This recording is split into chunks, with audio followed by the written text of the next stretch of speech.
17번. 다음 설명 중 가장 적절하지 않은 것은. 자, 이게 옛날 문제들이다 보니까 이런 개념을 묻는 문제들이 많이 있네요. 요즘에는 계산 문제나 이런 좀 복잡한 문제가 이렇게 많이 출제되는데, 확실히 이때는 지금에 비하면 조금 쉬운 그런 경향이었다고 알 수 있겠습니다. 자, 1번. 교역 조건은 국가 간 교역 시 수출입품의 선적, 운송, 보험 등의 조건을 말한다. 아니죠. 교역 조건은 그 수출 상품 한 단위와 교환되는 수입 상품의 수량이어가지고, 그래서 우리가 표현을 하면은 수출 상품과 수입 상품의 가격비로 표현할 수 있겠습니다. 그래서 수출 상품이 X제라고 하고 수입 상품이 Y제라고 하면 PX 나누기 PY, 이게 교역 조건이 되겠습니다. 그래서 1번이 틀린 보기가 되겠고요. 2번. 중상주의 사상은 보호무역을 지지하는 입장을 취한다. 그렇죠. 3번. 학습 효과는 비교율을 갖게 되는 요인이다. 당연한 말이죠. 4번.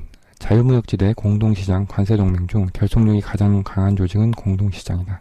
그렇죠. 요소시장이 어떤 두 국가 간에 서로 이렇게 이동이 자유로운 그게 공동시장인데, 순서는 자유무역지대가 가장 약한 그 조직이고, 그 다음이 관세동맹, 세 번째가 공동시장, 그리고 더 강하게 되면 경제통합의 단계가 되겠습니다.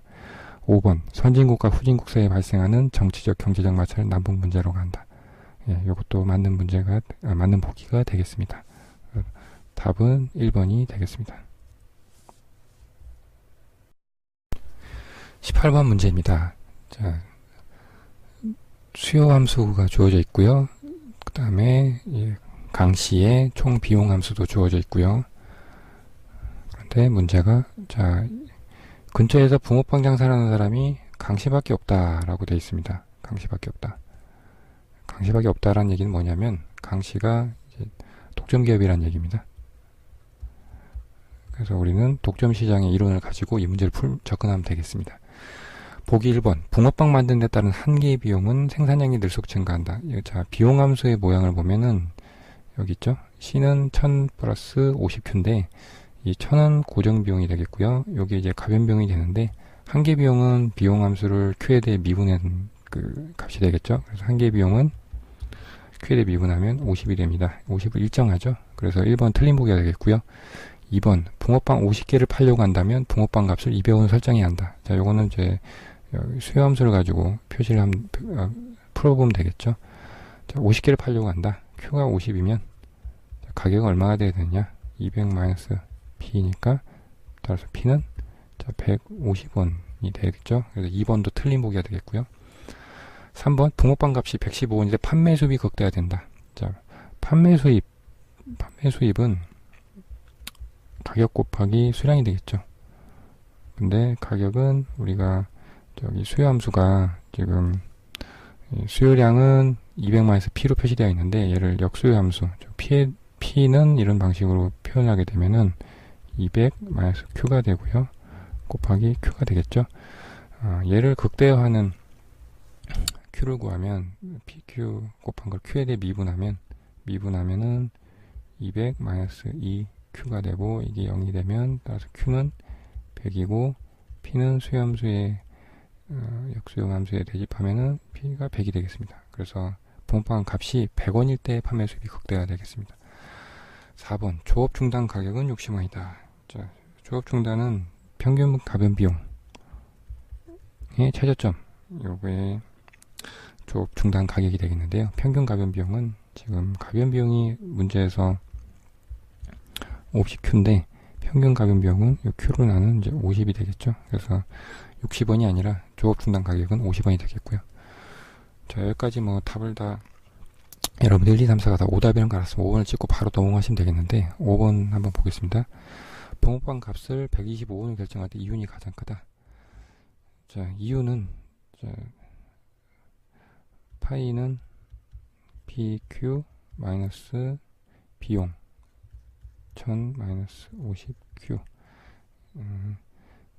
얘를 Q로 미분했을 때 이제 0으로 만들어주는 Q값을 구해서 그걸 다시 수요함수에 넣었을 때 그 P를 구하면 되겠는데, 이렇게 구하셔도 되고, 아니면 한계 수입을 구해서 한계 수입과 한계 비용이 같다는 그 이윤극대화 조건을 통해서 구할 수도 있겠습니다. 일단 한계 수입은 역수요 함수의 기울기가 2배니까 역수요 함수 200 마이너스 원래는 Q인데 2Q가 되겠고요.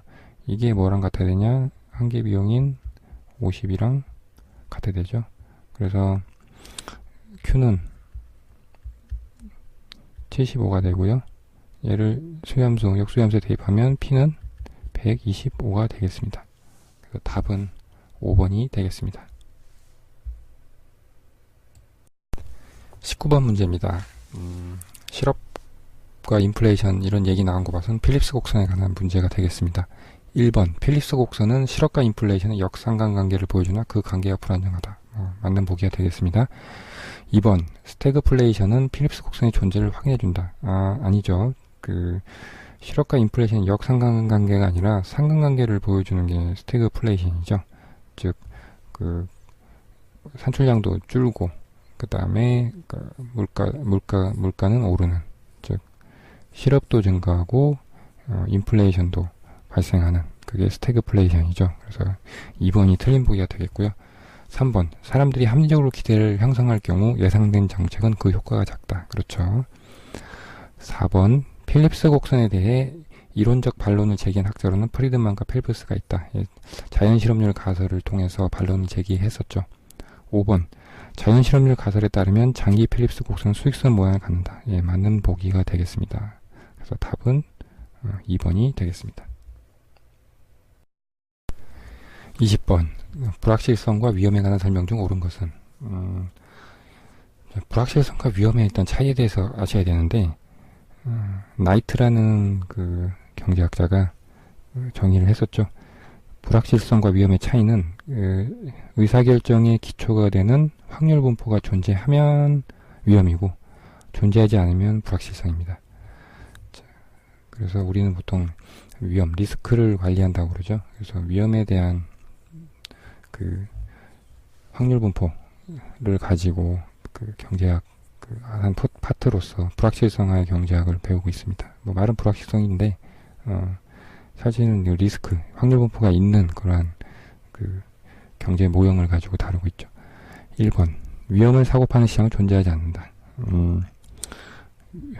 위험은 확률 분포가 존재하기 때문에 그래서 이 시장에서 계산을 통해서 보험시장이라던가 이런 계산을 통해서 위험을 대비하는 그런 시장은 존재할 수 있죠. 불확실성을 사고파는 시장은 존재하지 않는다 라고 했다면 틀린 보기가 되겠는데, 위험이라고 되어 있기 때문에 1번은 맞는 보기가 되겠습니다. 2번 화재 확률이 2000분의 1이고 재산 손실이 5억 원일 경우 화재 발생 시 20만 원의 보험을 내면 5억 원의 보험금을 지급하는 경우는 공정보험이다. 자, 이 공정보험은 지금 보기 5번에 지금 정의가 나와 있는데 한번 보죠. 공정보험이란 프리미엄률, 즉 보험금분의 보험료 나누기 보험금이라는 프리미엄률이 사고가 날 확률과 일치하는 경우를 말한다. 이거 자체가 정의라서 맞는 보기가 되는데, 지금 보기 2번을 이 5번 보기 5번의 그 정의에 따라서 계산을 해보면, 일단 프리미엄률은 보험금이 5억 원이고 보험료가 20만 원이니까 5억 분의 20만 원 계산을 하면은 0.0004가 되겠고요. 그런데 확률이 2000분의 1이래요. 1 나누기 2000. 얘는 0.0005가 되겠죠. 지금 프리미엄률이 사고가 날 확률보다 작게 되겠네요. 그래서 이거는 공정보험이 아니죠. 이게 일치해야지 공정보험이죠. 사고가 날 확률이 더 높고 근데 이제 프리미엄률에서 보험회사에 지급하는 그런 비용 관계는 작은 거로 봐서는 이건 유리한 보험이 되겠습니다. 3번 투자산의 수익률이 음의 상관관계를 가질 경우에는 분산 투자를 통하여 위험의 정도를 줄일 수 있죠. 양의 상관관계를 가질 경우에는 분산 투자해도 어차피 안 좋을 땐 같이 안 좋아지고 좋을 땐 같이 좋아지는 그런 방향으로 같이 움직이기 때문에 위험의 정도를 줄일 수 없는데, 음의 상관관계를 가질 경우에는 분산 투자를 통해서 위험의 정도를 줄일 수 있게 되겠습니다. 4번 공정도박이란 도박에 참가한 사람이 건 금액보다 상금의 기대치가 큰 경우를 말한다. 이것도 틀린 보기가 되겠습니다. 공정도박은 이게 큰 경우가 아니라 도박에 참가한 사람이 건 금액보다 상금의 기대치가 같은 경우를 말하게 되겠죠. 이거는 그 5번에 있는 공정보험의 그 정의를 약간 응용하면은, 자, 보험료 나누기 보험금이 사고가 날 확률인데, 얘를 이제 4번에 적용하면은 이 보험료가 이 사람이 도박을 할 때 도박에 건 금액이라고 치면은 이 보험금, 분모에 있는 보험금을 이제 오른쪽으로 옮겨보면, 이렇게 옮겨보면은, 자, 요거는 도박을 따를 확률이라고 하고요. 확률은 보험금은 이제 상금이라고 하면 이 상금과 상금을 따를 확률이니까 상금의 기대치가 되겠죠. 우변이.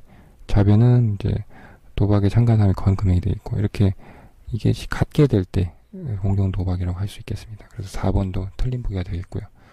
자, 5번 정의 그대로 맞는 보기가 되겠습니다.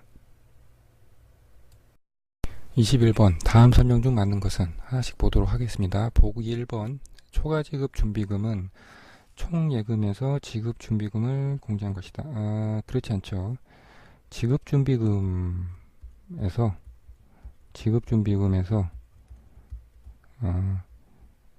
법정 지급준비금, 은행이 지켜야 하는 법정 지급준비금을 뺀 것이 초과 지급준비금이 되겠습니다.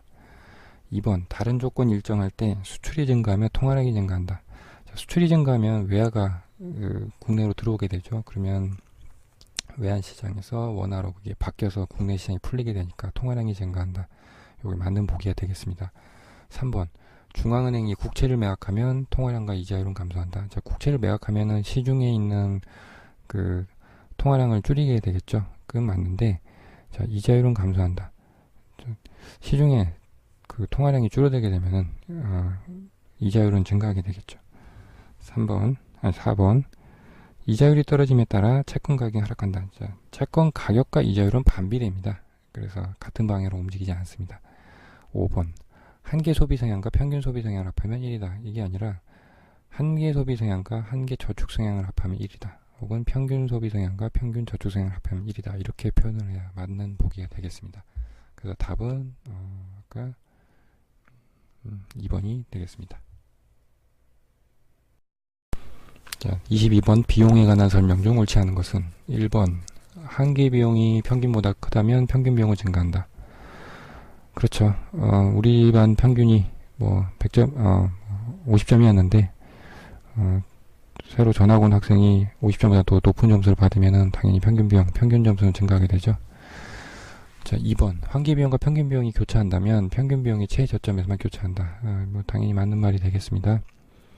3번 평균 비용이 항상 한계 비용보다 크다면 평균 비용은 항상 감소한다. 요거는 여러분들 그래프를 그 책에서 많이 봤으면은 알겠지만, 이제 한계 비용이 이렇게 증가를 하면 평균 비용을 아래서 위로 이렇게 간통하게 되겠죠. 이게 평균 비용이라고 하면 한계 비용이 되는데, 자, 평균 비용이 항상 한계 비용보다 크다면 평균 비용은 항상 감소한다.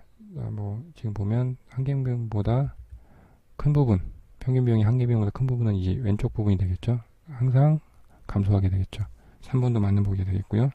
4번 한계 비용이 증가하면 평균 비용도 증가한다. 자, 이 그래프에서 이 선을 중심으로 이제 오른쪽에서는 한계 비용이 증가할 때 평균 비용도 같이 증가를 하고 있죠. 그런데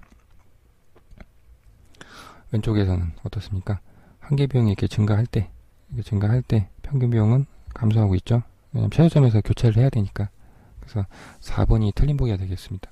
5번 미분 가능한 가변 비용 함수를 미분하면 한계 비용 함수가 도출된다. 그렇죠. 고정 비용은 항상 일정하기 때문에 미분을 하면 0이 되는데, 자, 가변 비용이 그래서 미분했을 경우에 한계 비용 함수가 도출된다는 그런 교과서에서 여러분들이 배운 그런 내용이 기술되어 있습니다. 답은 4번이 되겠습니다.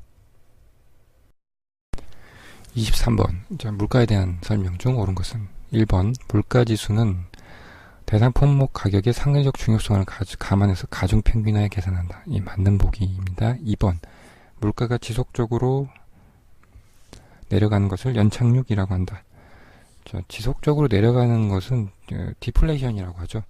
연착륙은 그 경제가 어떤 문제가 있을 때 부작용 없이 서서히 이렇게 좀 정상화돼가는 그런 것을 이제 연착륙이라고 하는데 2번 물가가 지속적으로 내려가는 것은 디플레이션이 맞는 표현이기 때문에 틀린 보기가 되겠습니다. 3번 물가가 오르면 모든 상품의 가격은 상승한다.